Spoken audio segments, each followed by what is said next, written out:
Kia ora, I'm Chelsea Daniels, and this is The Front Page, a daily podcast presented by the New Zealand Herald. The Trump tariffs are inching closer and closer towards becoming a reality. While they were meant to kick into gear last week, they've been delayed again, this time to August 1st. Despite being accused of chickening out, Donald Trump has reignited the tariff talk through a series of letters and social media posts announcing new duties on dozens of countries if they don't sign trade deals. In the months since Liberation Day, only 2 countries have signed agreements with the US. So is it likely that dozens more will be signed in the next month? Or are we firmly in the era of a tit-for-tat tariff war and economic uncertainty? Today on The Front Page, New Zealand Herald business editor-at-large Liam Dann joins us to discuss the latest in the economic story that is dominating 2025.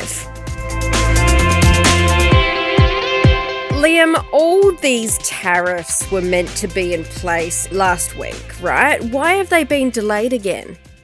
Well, it's part of a big game of negotiation. So, I think what we've learned about the way Donald Trump does business is that it's very deal-based, very transactional. Well, they were meant to be in place on whenever it was, April. Yeah, that's right. So they delayed everything and they started negotiations, and they've had some negotiations like China, they've made some progress.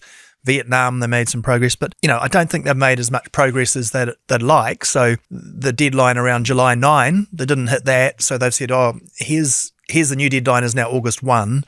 But then, of course, over the weekend, Donald Trump's come out and sort of got ahead of that deadline with another scary sort of announcement about big 30% tariffs on Mexico and the EU, 35% on Canada, and he's also threatened that the base tariff, which would affect New Zealand, could go from where he said all countries will get a minimum of 10%. That could go up to 15 or 20%. But again, it's very hard to know how seriously to take that, because that's the way Donald Trump negotiates.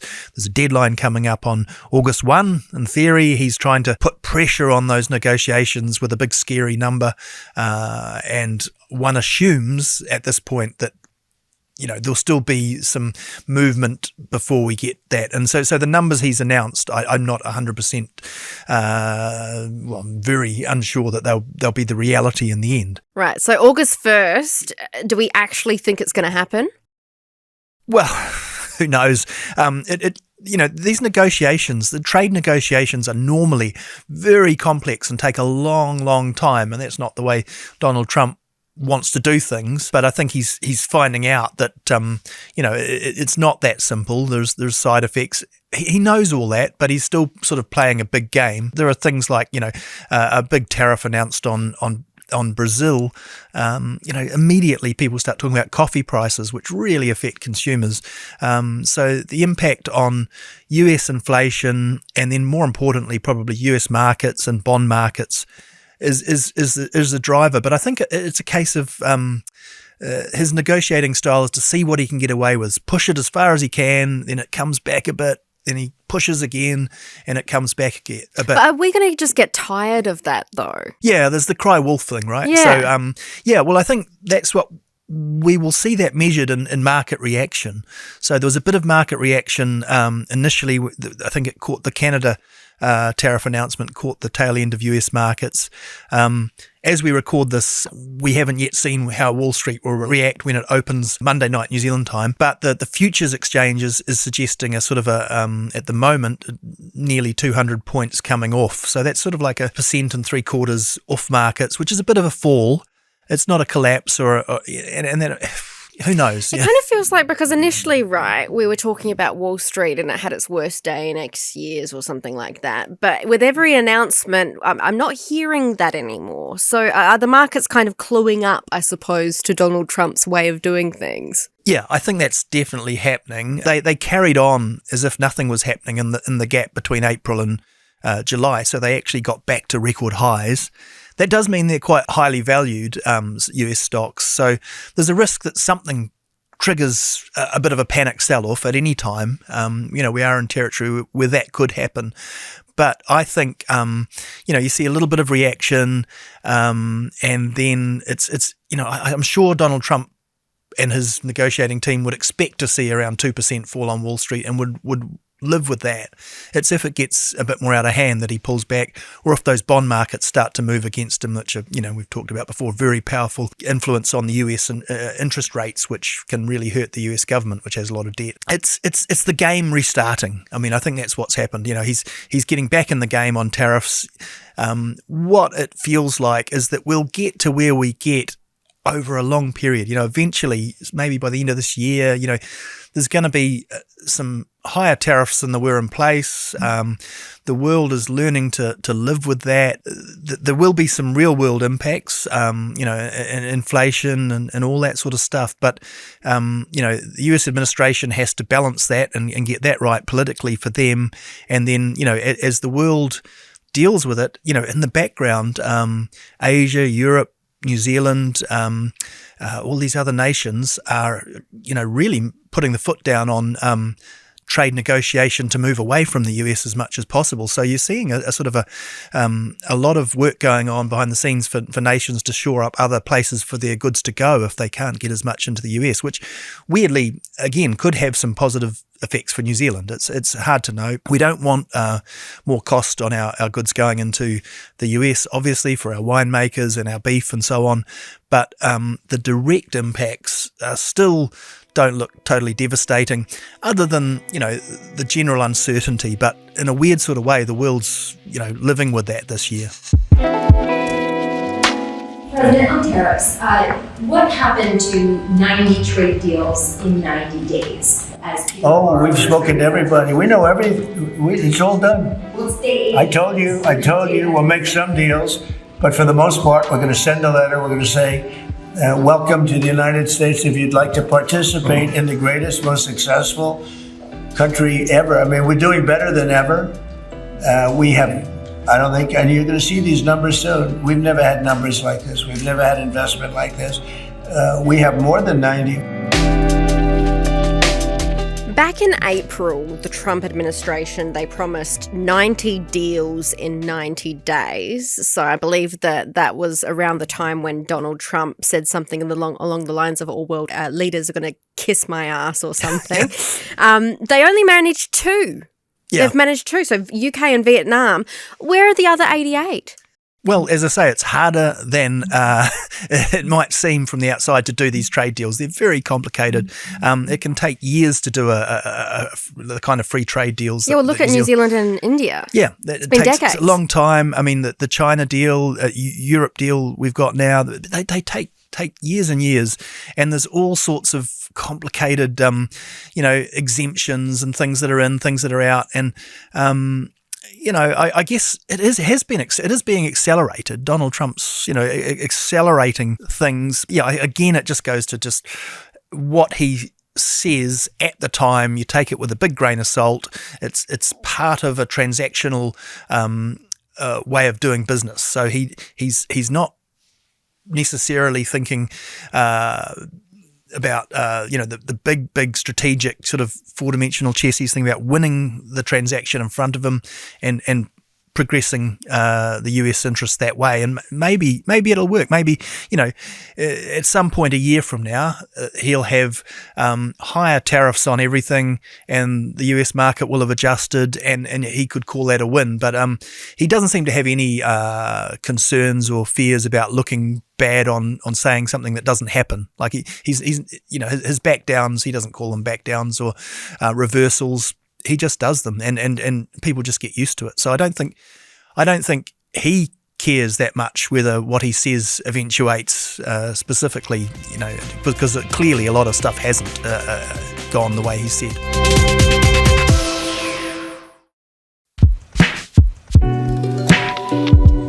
In terms of what it means for New Zealand, I mean, I know that these numbers chop and change all the time, but what are we looking at the moment? So what tariff are we looking at come August 1st?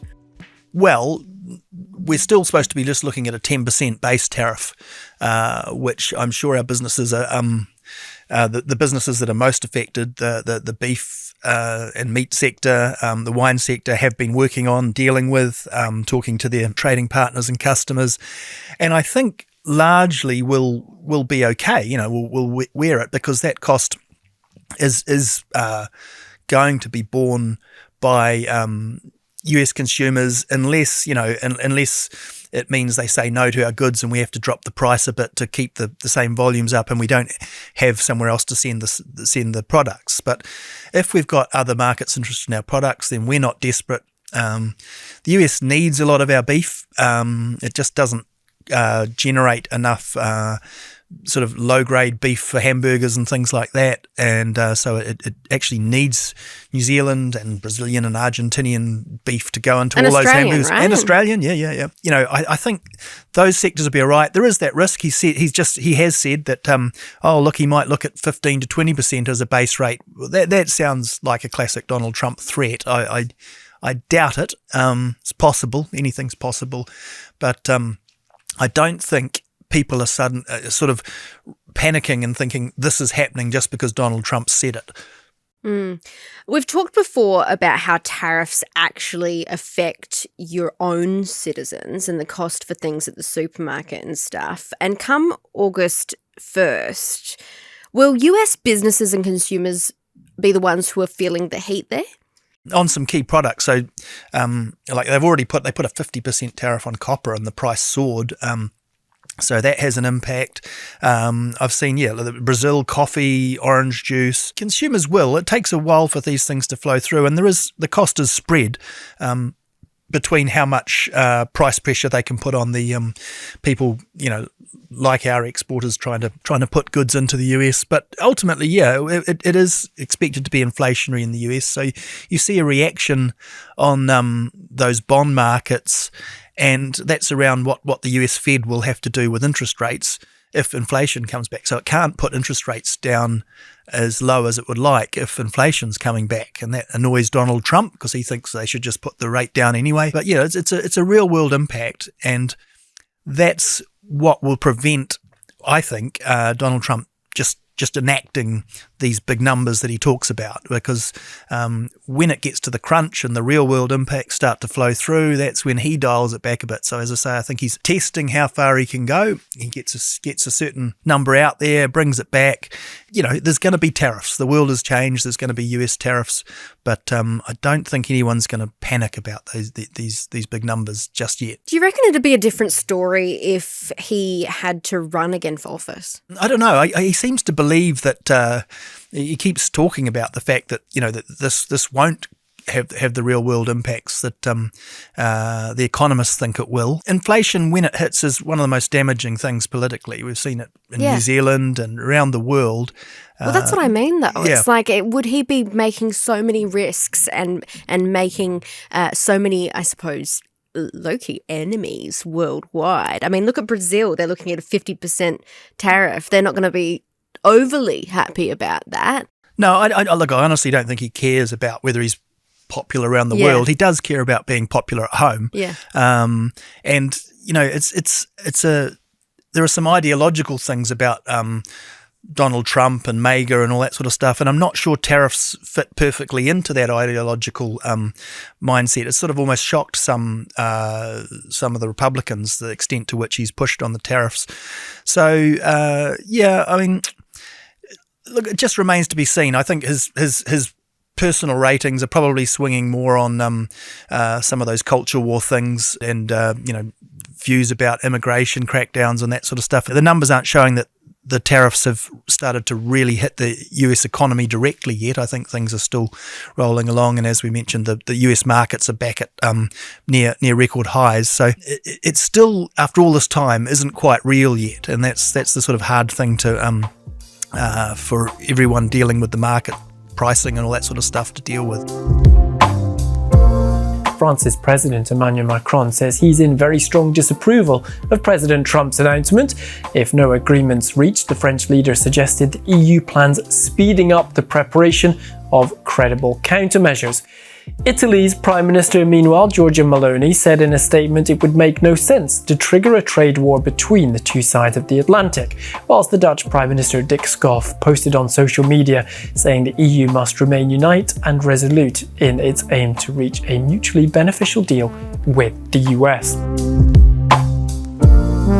If we look at some of the revised tariff announcements from the past week, so we're looking at 25% for Japan, Malaysia and South Korea, 30% for South Africa, 35% for Mexico and the EU and Canada, 50% for Brazil. So what kind of pressure are those leaders under, do you think? And are different leaders taking different kind of approaches to how they deal with these tariffs?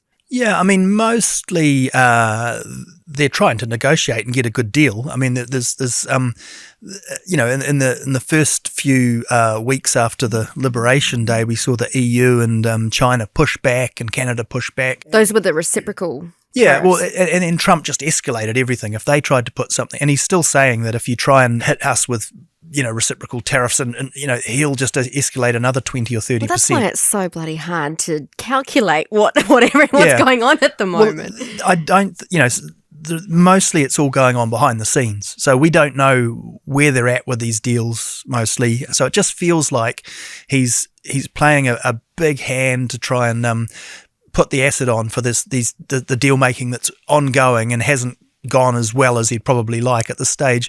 And then it's like, well, August 1, that's 2 weeks, just really put the pressure on, see if that'll break some of his that's how he does deals. Then if he doesn't look like he's going to win, he'll backtrack, although he won't call it a backtrack. He'll just compromise or something like that, and that probably is most likely. Well, you spoke to ANZ head of geopolitical risk Cameron Mitchell the other week. What did he have to say about this age of uncertainty? Well, his view was that we just have to get used to it. Right.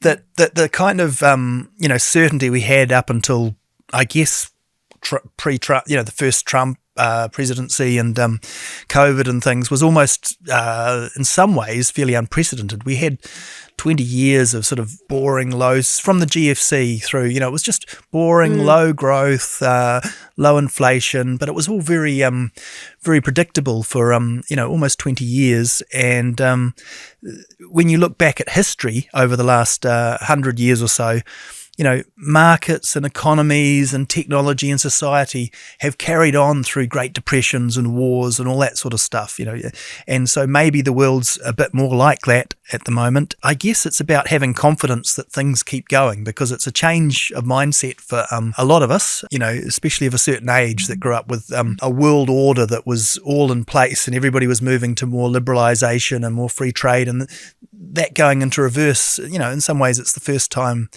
in my lifetime I've seen that reverse. But that does happen. Cycles come and go. Is that 2 steps forward, 1 step back kind of thing? Well, hopefully. I mean, it's not, hopefully it just doesn't continue to step back. The trick is really to have some confidence about things carrying on and not start to feel like that it's apocalyptic or that the end of the world is happening because the big picture stuff has changed. I mean, I've just come back from the US. I was just about to say, what was the vibe over there like? Well, it was.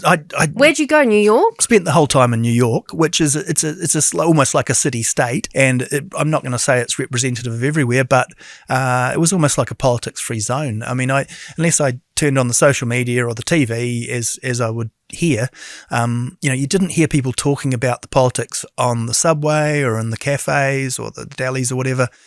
People were out enjoying the summer, or they're busy, or they're hustling.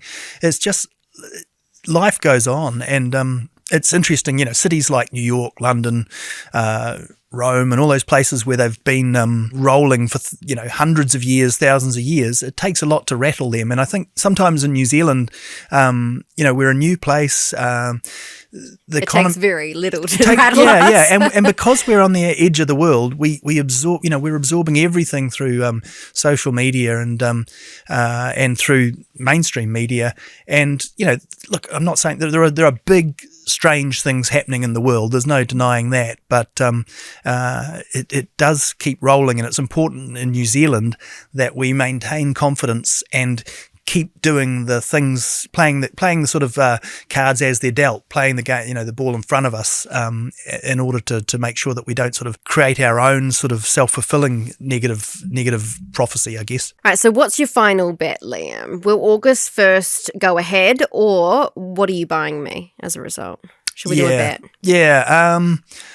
I guess my gut feel is that he'll have to have something for August 1st, but it won't be what he's announced at the weekend. There'll be some deals before then, and probably, well, August 1 isn't the end of this. I think this will carry on for months to come. For the rest of the year, we're still going to see tariffs ebb and flow and market uncertainty, and eventually you'd think he's got to get to somewhere solid in this term, but it's going to take longer than August 1. Thanks for joining us, Liam. Cheers, good to be here. That's it for this episode of The Front Page. You can read more about today's stories and extensive news coverage at nzherald.co.nz. The Front Page is produced by Ethan Sills and Richard Martin, who is also our sound engineer. I'm Chelsea Daniels. Subscribe to The Front Page on iHeartRadio or wherever you get your podcasts, and tune in tomorrow for another look behind the headlines.